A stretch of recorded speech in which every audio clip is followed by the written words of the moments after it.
Hey guys, we're back for another week of the Cyber Unfiltered podcast, and this week it is yet another myth. A lot of people, we talk to a lot of people, and people say, "I'm compliant, so I must be secure." I don't know. How often do you hear that? I hear every day. We're doing everything. We're doing everything we need to do. We got our certificate. we check those boxes. We check those boxes. That's so those boxes aren't everything, huh? No, I mean, so when you go out and you want to accomplish something, do you do the bare minimum, or do you try to excel at something? I don't want to do it again. So, yeah. I mean, if you compete in sports, like take a sports analogy. If you compete in sports, do you go out there to go do the bare minimum, or do you go out there to win? When? Yeah. So, anything worth doing, right? Right. So compliance is nothing more than the floor. It's just the basic minimum baseline of what you need. So are you somebody that wants to do the minimum as a business, or do you want to exceed the minimum? Well, and would I be right in saying compliance is more about protecting client data and things like that? Not really necessarily protecting your business itself or recovering. Hypothetically, if someone was still not operating to the tune of a lot of money lost every day. Yeah, I mean, it's a good start. Compliance is a good start. It should significantly reduce risk. It should demonstrate that you do due diligence. But is it security? Not really. Security is kind of like a continuous effort. And you're trying to stay ahead of all these evolving threats against your business. Like compliance is just literally like a point in time checklist. So we were talking before about an analogy. A good analogy for compliance is like, if you have a cruise ship, you are required to have a minimum amount of lifeboats on the ship, correct? Sure. Does that stop your ship from hitting an iceberg? Not at all. No.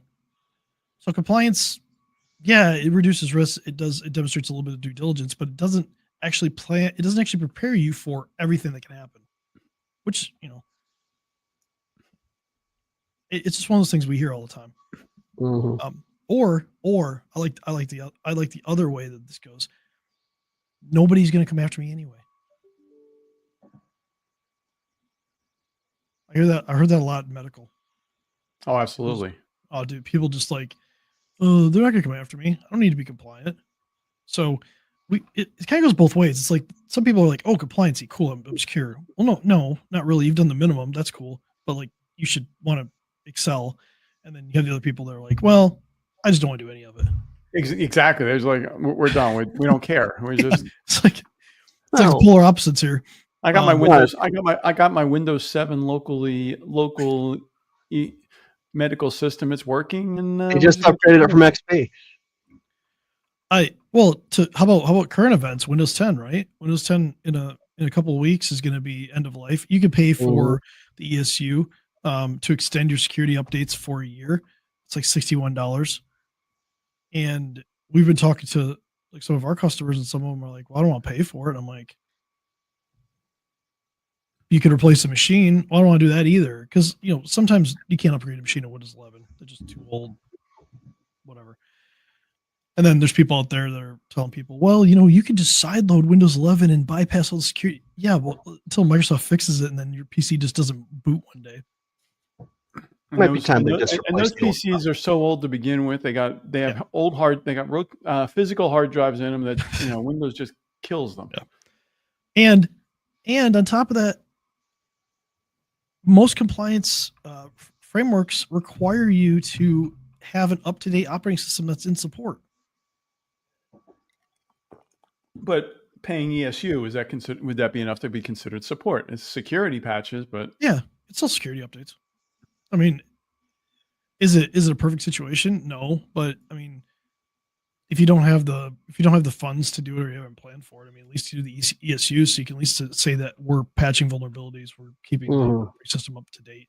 Maybe and maybe certain frameworks will say no, that's not good enough. But for the most part, security updates are the thing that we're really worried about. Cool. This isn't legal advice. We're doing this for This is entertainment. This is entertainment purposes only, guys. So we don't play attorneys anywhere, any shape or form. I love disclaimers. I love the ones that are so big and they flash it by in like half a second, like you're supposed to read it. You have to like pause on screen to read it. I love that. Love that so much. That myth is fun, but I think I did some digging, guys. I did some research on Jaguar Land Rover and this utter shit show that's going on right now. And we talked about this last week. We talked about the supply chain ripple effect of how this works. Well, actually, recap just a little bit what's going on with Land Rover. Yeah, okay. On August 31st, Land Rover, Jaguar Land Rover experienced a cyber attack. They shut everything down. By September 1st, they haven't been operational since September 1st. I think they shut September 1st. Manufacturing everything. Their entire business is like not working in the UK. Mm-hmm. And so initially they thought, okay, we'll be back up by the 24th. That's not happening. October 1st right now is the earliest that they're talking about being back up and running. So that's going to make it a month. The whole month of September done. And It's incredible. And initially they said there was no data loss. And then 10 days in, they said, well, never mind. There's data loss. So it's also a breach situation. So they're working with third parties on this and stuff like that. The thing is, their manufacturing plants are all connected. So this is just in time delivery for parts. These are like highly connected devices that they can't bring online right now. So they're sitting here, can't work, can't produce anything. And if you pull like their data on how much they're losing per day, it's awesome. Not awesome in a good way. So wait a minute. So they've been shut down for a month. So that's 8% of their manufacturing capacity for the year is gone. Yeah. Well, it will be because we're a little early on the month. We're a couple days away. If October 1st is the day they start back up. Right now, it gets better too. But let's talk about the key facts right now. There's 1,000 vehicles right now stuck on their production lines. This is from news sources. They're losing between 5 and 10 million pounds a day in profit. Just profit. It's about 75 million pounds of revenue per day. Wow. Yeah. It's, right now, incredible. It's incredible. But like everybody thinks a lot of like, people don't, I think, realize the ripple effects that goes through the supply chain. So when you look at the supply chain situation with this, there's 30,000 people that are directly employed by JLR, Jaguar Land Rover in the UK. So that's 30,000 people, right? They say it could be as high as 33,000. Well, let's just pick 30. It's an easier number to look at. The supply chain ecosystem that supplies parts and things like that to them is between 100,000 and 200,000 workers. Uh-oh. Now we got a problem. When you extend beyond that, the dependent economies on everything is about another 60,000 people they're relying like the secondary economic activity generated by the employees and the suppliers. You're north of 200,000 people affected by this, at least maybe 300,000. A lot of their suppliers are small businesses. They may not survive. So now you have a different situation. How does Land Rover Jaguar come back online if their suppliers go out of business while this is happening? So there's talk in the UK, like they're like, well, what are they supposed to do? I mean, are they going to loan these people money to keep running while Jaguar Land Rover? I mean, honestly, Jaguar Land Rover should be the one doing it. Let's be real. But that's a whole other ball. Well, and that's the other thing that we saw. I'm not sure, is do they have insurance to cover this? Oh, I'm glad you asked that. The answer is no. When I saw that, I was just like, you got to be kidding me. Like, can this get worse? Oh, wait, there's more. Yes. There was a report from the insurer that they had failed to finalize their cyber insurance policy before the attack happened, which means they are directly responsible for all this, all of it. 100% of this catastrophic cost is on them and their parent company, Tata Motors. 100%. That's going to hurt. This is incredible. Just their cash burn in September is probably going to be close to $1 billion. B with a B. B, yeah, B, not million. Yeah. Someplace close to $1 billion. No Christmas bonus for the execs. No. And there's another part to this that I don't think they want to talk about. So Tata Motors has Tata Consultancy Services, which is like one of the largest IT companies in the world because it's affiliate to them. JLR, because they're owned by Tata Motors, signed a 5-year contract worth $800 million with Tata Consultancy Services, who also was a consultancy service for Marks and Spencer's, who had a cyber attack early in the year, and Co-op in the UK, who had another cyber attack. All of this comes back with Tata Consultant Services in the mix. To what level? Not entirely sure. It looks like Jaguar Land Rover had outsourced some of their cybersecurity stuff to them. We don't obviously know the details of the contract, but it keeps getting worse. But there's more. Yeah. Oh wait, there's more. I'm just gonna I'm gonna stay on top of this, honestly, because this is like a story that take where I'm at, right? So I'm in Metro Detroit, automotive rules manufacturing here. Like a lot of customers that I know of, their major supplier is one of the auto manufacturers. Now some will work with multiple ones, but let's say like their customer is the auto manufacturer, or maybe it's a tier one, maybe they're tier two, it's tier one supplier. It's a supplier then that goes directly to the auto manufacturer. Think about your business risk there. Like all these places that were providing to Jaguar Land Rover, they didn't think that they would ever have a cyber attack that would take them down for a month.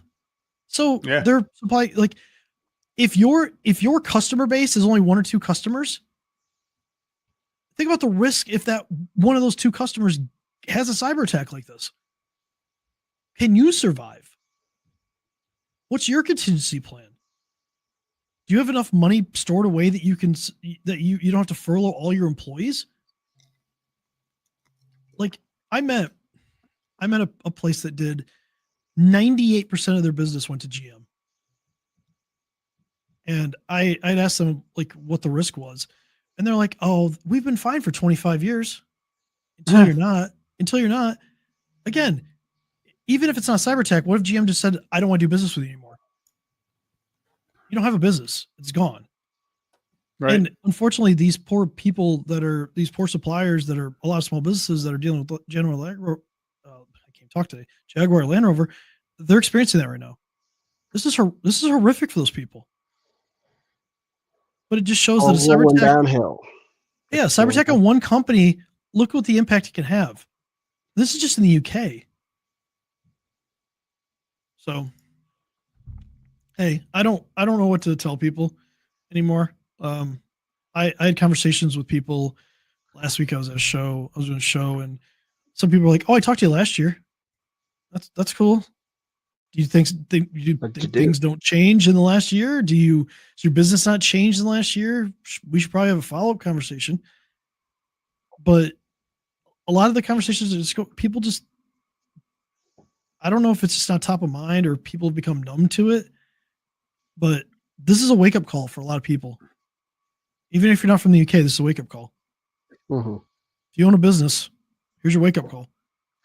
Think of your top 5 customers. If you're concentrated on one of them and they have a cyber attack and they're down, can your business? And most people still won't do anything until it hits home. That's another story. Most people are still going to not do anything because it still didn't affect me. Yeah, but business concentration is dangerous. It is. It's in our industry. It's dangerous. Sometimes we talk to people and we care more about what's going.